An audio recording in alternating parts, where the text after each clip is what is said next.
Yes, my dear students. Question number 133. Okay.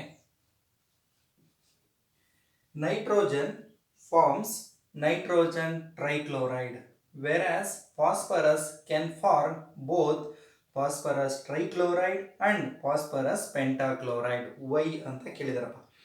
Option 1, phosphorus has 3D orbitals which can be used for bonding, but nitrogen does not have 3D orbitals in its valence shell.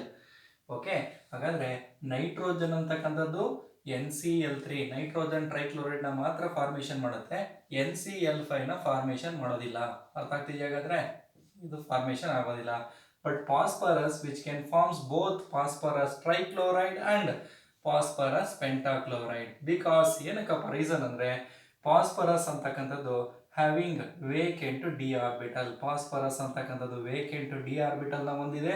Okay, which can involves the bond formation. ಹಾಗಾದ್ರೆ D orbital bond formation ಗೆ involvement ತೋರಿಸುತ್ತೆ.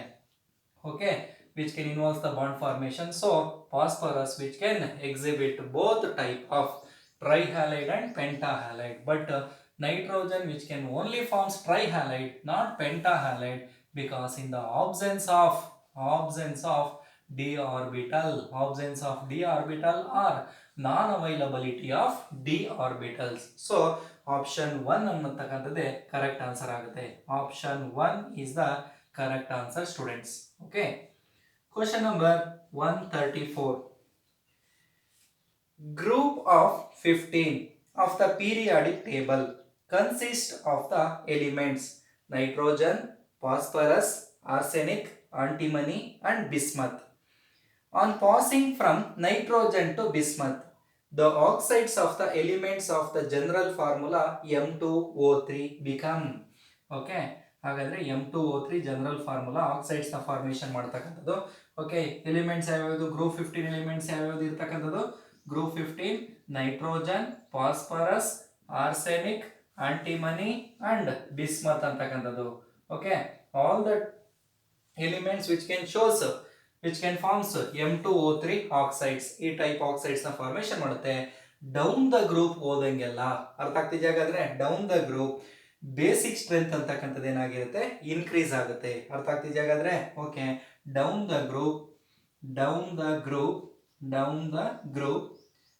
The group basic strength increases. Basic strength ಅಂತಕ್ಕಂಥದ್ದು increase ಆಗುತ್ತೆ. ಹಾಗಾಗಿ more basic oxides of the elements M2O3 ಅಂತಕ್ಕಂಥದ್ದು ಏನಾಗಿರ್ತವೆ? More basic ಅಂತಕ್ಕಂಥದ್ದು. So ಹಾಗಾಗಿ option 3 ಅಂತಕ್ಕಂಥದ್ದು ಕರೆಕ್ಟ್ ಆನ್ಸರ್ ಆಗುತ್ತೆ students. Option 3 more basic. Question number 135. When a vapor at atmospheric pressure was gradually heated from 25 degrees Celsius, its color was found to deepen at first and then to fade as the temperature was raised above 160 degrees Celsius. At 600 degrees Celsius, the vapor was almost colorless, but its color deepens when the presence was raised at this temperature. The vapor was ಅಂತ ಕೊಟ್ಟಿದ್ದಾರಪ್ಪ. ಸರಿನಾ?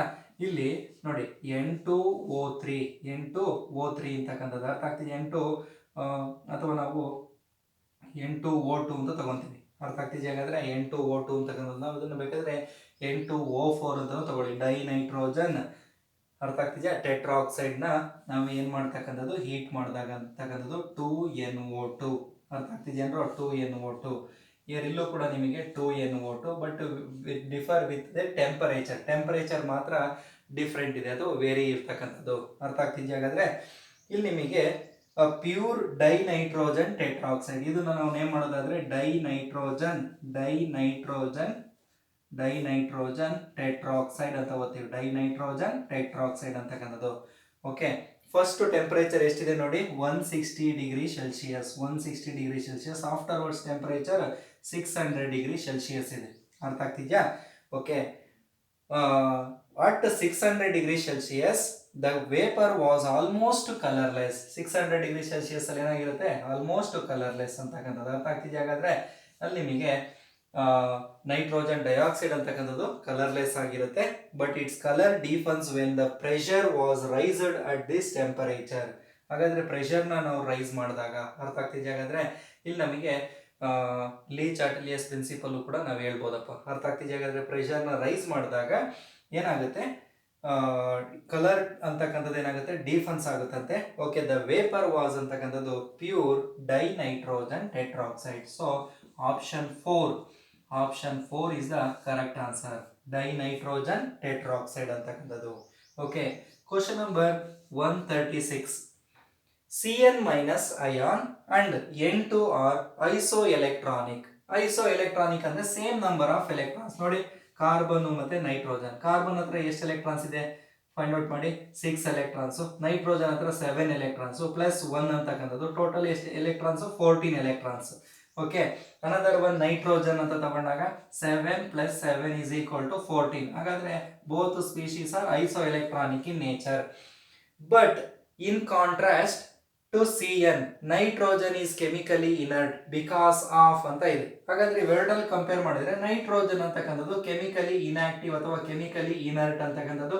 ಯಾಕೆ ಹಾಗಾದ್ರೆ chemically inert ಇದೆ ಅಂದ್ರೆ nitrogen ಮಧ್ಯೆ triple bond ಇದೆ, ಮತ್ತೆ nitrogen ಅಂತಕ್ಕಂಥದ್ದು non polar molecule. But Cn ಅಂತಕ್ಕಂಥ ಸ್ಪೀಶೀಸ್ ಏನಾಗಿದೆ, ಪೋಲಾರ್ ಇನ್ ನೇಚರ್. ಅರ್ಥ ಆಗ್ತಿದೆಯಾ? ಇದು ಪೋಲಾರ್ ಇನ್ ನೇಚರ್, ಇದು ನಾನ್ ಪೋಲಾರ್ ಇನ್ ನೇಚರ್ ಅಂತಕ್ಕಂಥದ್ದು. ನೈಟ್ರೋಜನ್ ಅಂತಕ್ಕಂಥದ್ದು ನಾನ್ ಪೋಲಾರು, ಇದು Cn ಅಂತಕ್ಕಂಥದ್ದು ಸೈನೈಡ್ ಅಯಾನ್ ಅಂತಕ್ಕಂಥದ್ದು ಪೋಲಾರು. ಹಾಗಾದ್ರೆ option 1 high bond dissociation energy, bond polarity, ಅನ್ಸಿಮೆಟ್ರಿಕಲ್ electron distribution, presence of more number of electrons in bonding orbitals ಅಂತ ಇದೆ. ಹಾಗಾದ್ರೆ ಇದು ಕರೆಕ್ಟ್ ಆನ್ಸರ್ ಏನಂತ ಹೇಳ್ತೀವಪ್ಪ ಅಂದ್ರೆ nitrogen is chemically inert because of absence of bond polarity. Absence of bond polarity ಅಂತಕ್ಕಂಥದ್ದು nitrogen ಅಲ್ಲಿ absent ಇದೆ. ಹಾಗಾಗಿ ಸೊ ಆಪ್ಷನ್ 2 ಅಂತಕ್ಕಂಥದ್ದು ಕರೆಕ್ಟ್ ಆನ್ಸರ್ ಆಗುತ್ತೆ students. Question number 136, option 2 is the correct answer. Cyanide ion can exist bond polarity, but nitrogen molecule cannot exist bond polarity because nitrogen molecule is non-polar in nature. Okay.